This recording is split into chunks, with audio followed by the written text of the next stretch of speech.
It's the Real News Network. I'm Sharmini Puris coming to you from Baltimore.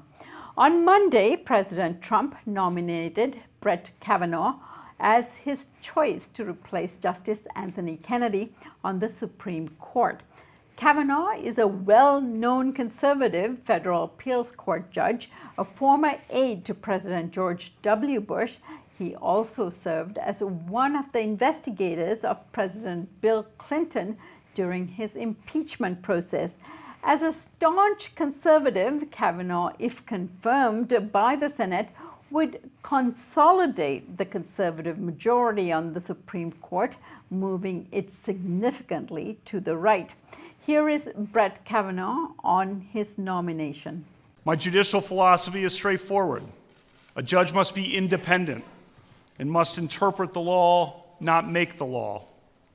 A judge must interpret statutes as written, and a judge must interpret the Constitution as written, informed by history and tradition and precedent.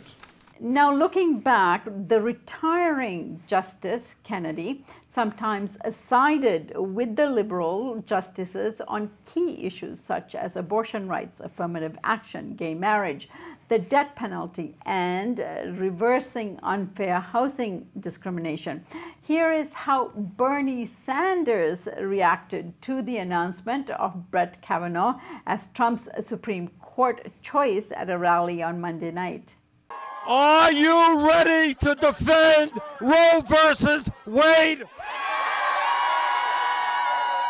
Look, I am not going to kid anybody.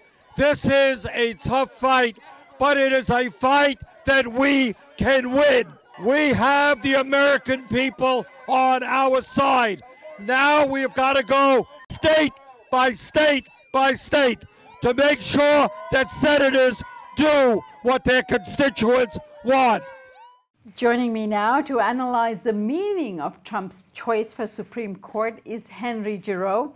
Henry is the McMaster University Chair for Scholarship in the Public Interest. His most recent book is American Nightmare: Facing the Challenge of Fascism. Thanks for joining us, Henry. Oh, it's always a pleasure.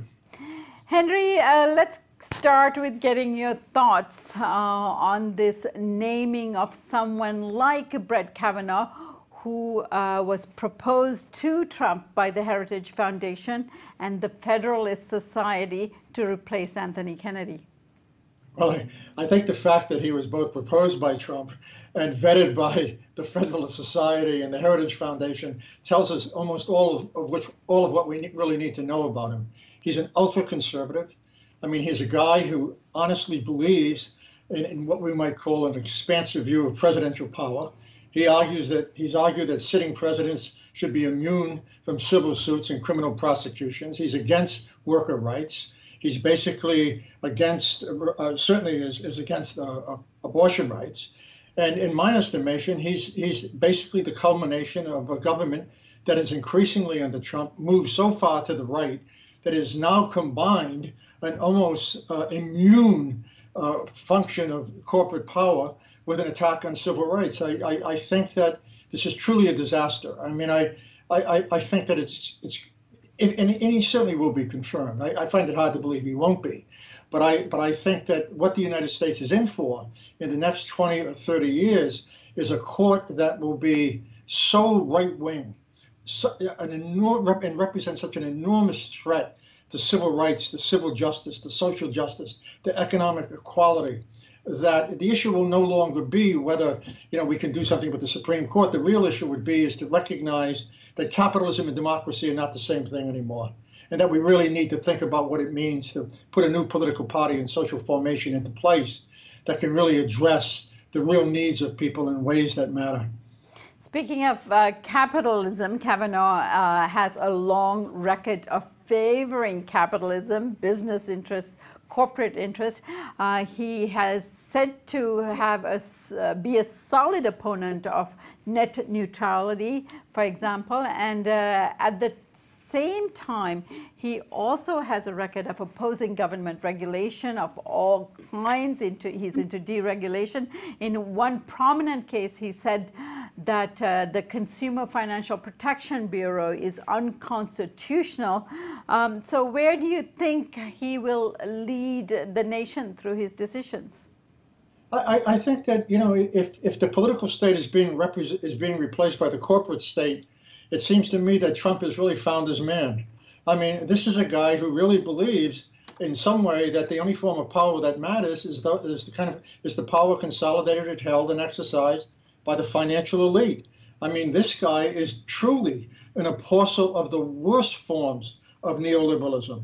And in many ways, you combine that with his ultra support for concentrated political power in the hands of the presidency, and it sounds to me as if Trump has really found his man. I mean, he wants to criminalize abortion, as we've talked about. He wants to basically undo any sense of opposition against corporate power. He wants to, as much as he can, deaden and undermine civil rights. I mean, he's against net neutrality. I mean, what is it that he's for that has any relationship at all to the matters of democracy? I mean, he doesn't even use the word democracy. I mean, he's a guy who hangs out with dictators. He alienates the leaders of the liberal, of course, the Western alliances. And now he's picked a judge who basically is a function of a kind of market logic. A judge who's been outsourced by who Trump basically used the Federalist Society and the Heritage Foundation as outsourcing avenues in order to choose him. Maybe that's all we really need to know. Henry, while he is a big believer in presidential powers, he was involved in the impeachment of Bill Clinton and the investigations that went on with the case involving Monica Lewinsky. What do you make of that? I think that just speaks to his own ideological architecture. I mean, I think that basically he's a far rightist, and that, you know, he moved with the ideology. I mean, he of course was working for Ken Starr. He was a Republican. He was an extremist, and he wanted to see the president, a Democratic president, impeached. So this notion that, you know, I mean, I think that, you know, when it comes to, in some way, allowing the government to get away with interest that would serve the corporate elite, he'd be fine. To serve a Republican president, I don't think he'd have any trouble whatsoever. I mean, the point that I'm making is I don't think that his principles are so static that he can't adjust them to particular ideological perceptions. And in this case, the ideological perception was on the side of the right. You know, let's impeach a Democratic president. I think in the future, certainly under Trump, his ideological perceptions will change again. And what we'll see is in my estimation, a Supreme Court judge who will do everything he can to make sure that Trump is not impeached. And don't believe for a minute that wasn't a question that had to be vetted when he was being interrogated by the Federalist Society and by, it would seem to me, the Heritage Foundation. There's no way that the Russian investigation and its potential consequences could not have come up in that interview. And we can all assume what his answer must have been. All right, so fully aware of that, Henry, it seems that the Senate Democrats face a difficult hurdle in blocking Kavanaugh, knowing that Trump have nominated him in order to protect his own presidency. Now, the Democrats are stuck here in terms of being able to challenge this nomination. What strategies could they engage in order to resist this? Well, I think that Schumer is going to put an enormous amount of pressure on those 6 or 7 Democrats that in the past have voted for Trump nominees. I mean, 6 for Haspel and 7 for Pompeo. I mean, some of these Democrats basically senators are in red states.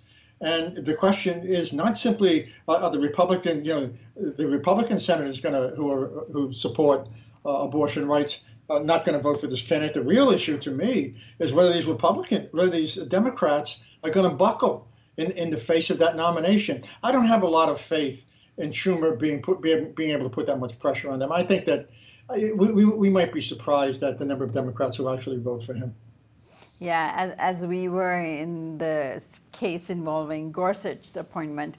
All right, Henry, I thank you so much for joining us for now, but this is going to be an ongoing discussion for the next few months. I thank you so much for joining us. It's always a pleasure. Thank you for having me on. And thank you for joining us here on the Real News Network.